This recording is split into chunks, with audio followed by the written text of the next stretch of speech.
Yep, Are that's we good. okay? Looks good. All right. Yeah, perfect. Hot off the train.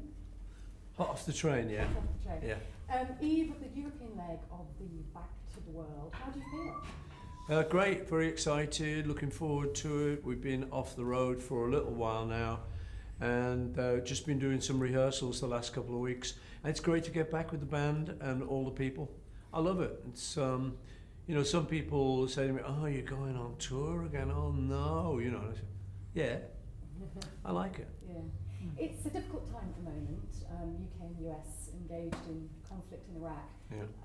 How do you feel about that? I mean, was there a concern on your part that, you know, that there was a compromise within yourself about that? You know, the thing is, what we're here to do is kind of lift people's spirits. And so obviously if the times are difficult, that kind of identifies our job a little more clearly. So I always think, you know, in difficult times people need something else to balance what they're feeling. So that's what we're here for, is to just lift spirits, and we hope to start doing that tomorrow night. Mm. Why Paris? This is your first venue in Paris? Yeah. Why Paris? It's never up to me, it's always up to the promoter. I never do it. It's always a question like routing, you know, they go Paris, Barcelona, or Sheffield. I don't get into that. I just say to him, I'd like to do a European tour. And he says, start in Paris. I go, yeah, great. Now this is the European leg of the very successful Back in the US tour. I've seen bits of that tour and it looks amazing, but tell us, what can the fans expect in Europe with this concert? Well, as you say, we did this tour in America, Mexico and Japan, which worked out very well. And we're basically bringing that tour home. That's, you know, when you have a success in someone like America, it's always great, the idea of, you know, let's show them in Liverpool. And that has expanded to be, let's show them in Europe, UK. So what can they expect? I think we've got a really good band. Well, I know we've got a really good band. I hope they'll think we've got a really good band. And we have a lot of sort of hits from throughout my career. A lot of Beatles stuff, a lot of Wings stuff, a lot of solo stuff, and one or two other things that don't fit in that category, but that's mainly the category. And so it's a band playing a lot of nice songs and us enjoying it, and hopefully that communicates itself to the audience and they enjoy it. Yeah. That was the experience in America. Well, that definitely came across the bits that I watched. I mean, it was interesting when I was watching it, you said to play live is a luxury, which I wouldn't have expected someone like you to say. Can you explain what you meant by that? Yeah, you know, I think a lot of people think it's a bit of a chore going out on tour. But for me, because I don't tour that much, I mean, I toured last year, but before that, I think it was 9 years since I went out. So to me, because I'm a musician and because that's what I know what to do, and that's what I've been doing since I was a kid, I've actually never grown bored of it. And I think some people who maybe tour all the time just get fed up and get jaded and think, oh no, not again. But to me, it's always a little bit fresh, I think because I don't tour that much. And we switch the songs around. So I'm kind of interested in remembering how these songs go and trying to figure it out and trying to figure out how the guitar goes. And I like playing guitar, I like playing piano. I think I'm very blessed, we all are in the band, to have the gift to be able to do this. So I just enjoy it.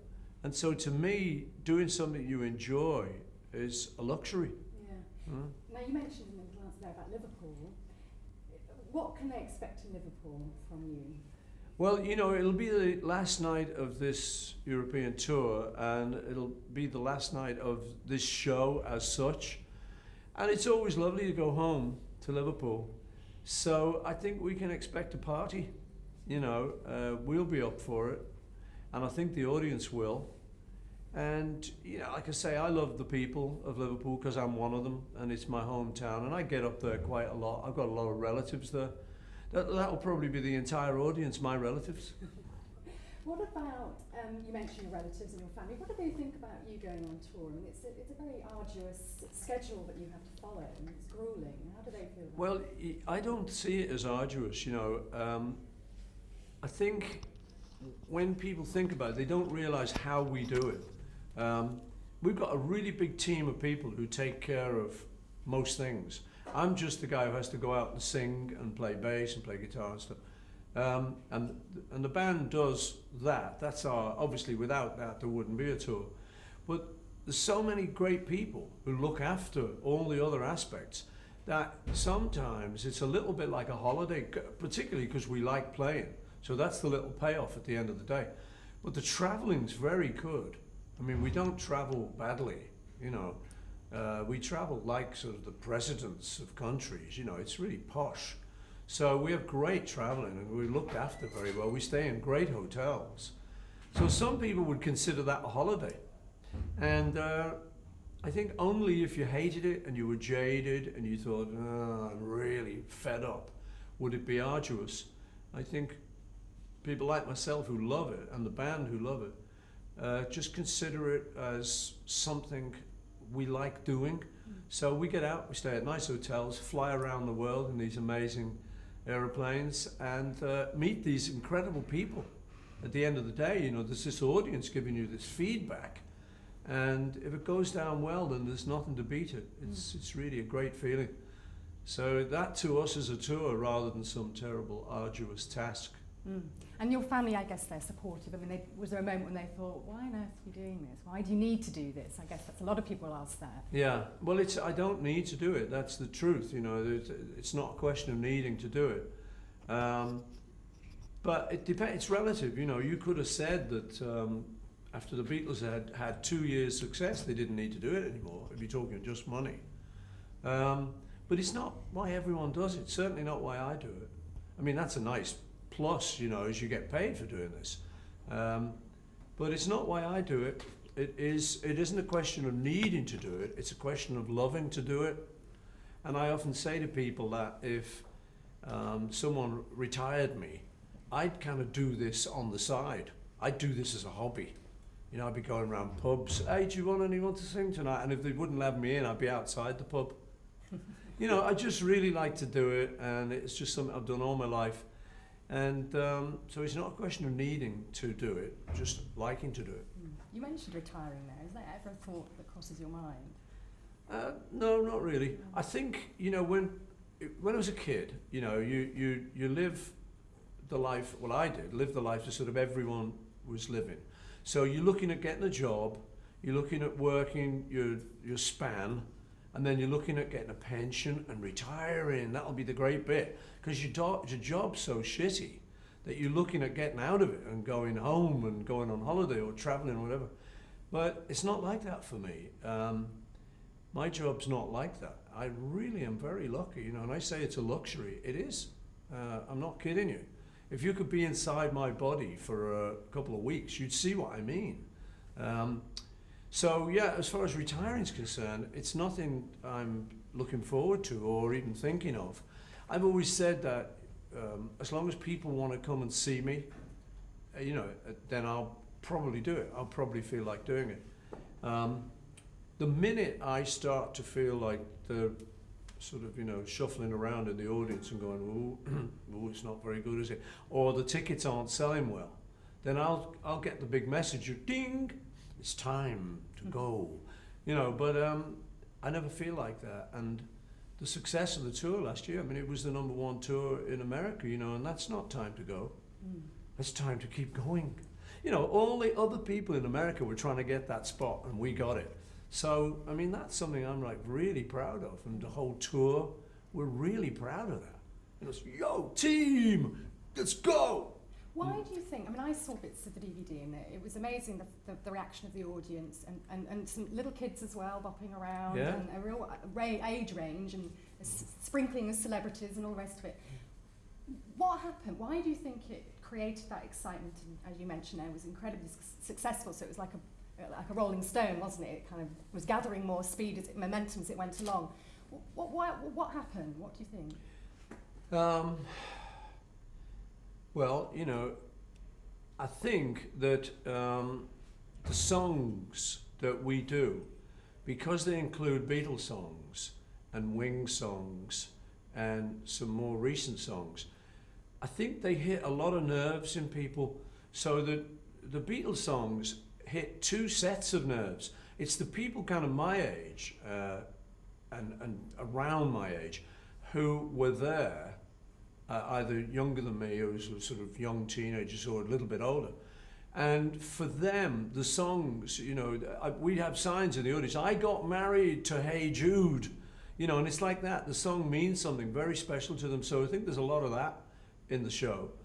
And then you get children. I mean, you get like, you know, 8, 10-year-olds, kids. We haven't got any of that nostalgia. And it's just that they like the songs. So I think it's a mixture of that. You know, I've had little kids and I'm just watching them go, Eleanor Rigby picks up the rice, and they know the words better than I do.